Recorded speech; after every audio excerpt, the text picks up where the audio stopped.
الله أكبر الله أكبر الله أكبر الله أكبر أشهد أن لا إله إلا الله أشهد أن لا إله إلا الله أشهد أن محمدا رسول الله أشهد أن محمدا رسول الله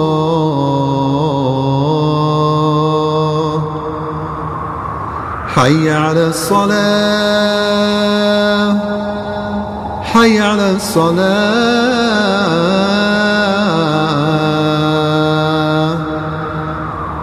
حي على الفلاح حي على الفلاح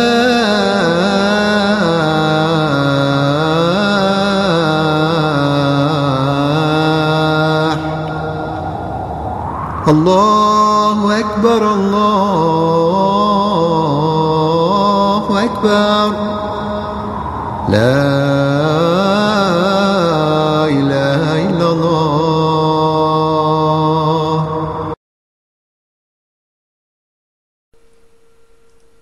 There are two main types that people may term Islamic democracy. First, a democratic state where the majority of the population are Muslim, or which attempts to reconcile Islam with a secular democratic state. Second, a democratic state which endeavors to institute Sharia, or the traditional Islamic law. For example, Turkey falls into the first category, being mainly Muslim, but with the separation of religion and state as instituted in the formation of the republic. Pakistan started off as the first category, but has moved increasingly with the 1973 constitution to the second category, though frequently military coups have halted its democratic evolution. Is Islam compatible with democracy? Most Islamic democracies fall under the first definition, leading many analysts to dismiss the compatibility of Islam with democracy. The arguments for this position include Islam and secularism are opposite forces, theocracy is incompatible with democracy, and Muslim culture lacks the liberal social attitudes of democratic societies.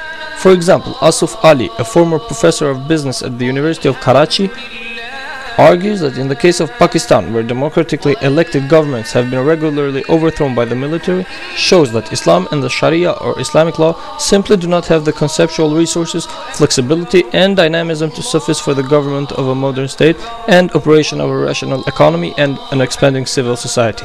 In that case, Ali is and was arguing that Pakistani-styled extremist Islam and democracy are not compatible. Legal scholar Ali Khan, however, argues that Islam is fully compatible with democracy. In his book, A Theory of Universal Democracy, Khan provides a critique of liberal democracy and secularism. He presents the concept of fusion state, in which religion and state are fused. There are no contradictions in God's universe, says Khan. Contradictions represent the limited knowledge that human beings have. According to the Quran and the Sunnah, Muslims are fully capable of preserving spirituality and self-rule.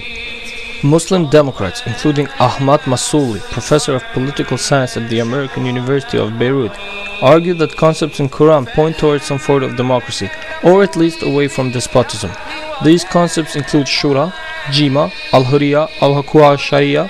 For example, Shura may include electing leaders to represent and govern on the community behalf.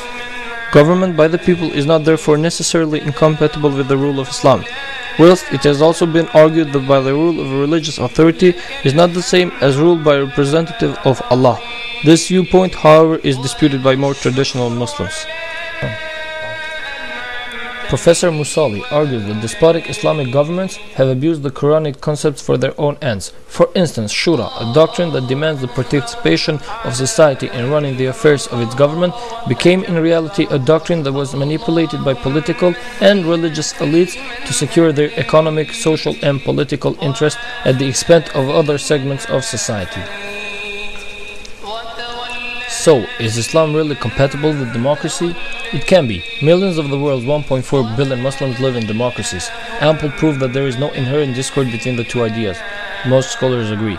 But Islam, like almost all religious traditions, can be interpreted in different ways, and some interpretations, such as those favored by Al-Qaeda and radical Islamists, conflict with democratic ideals.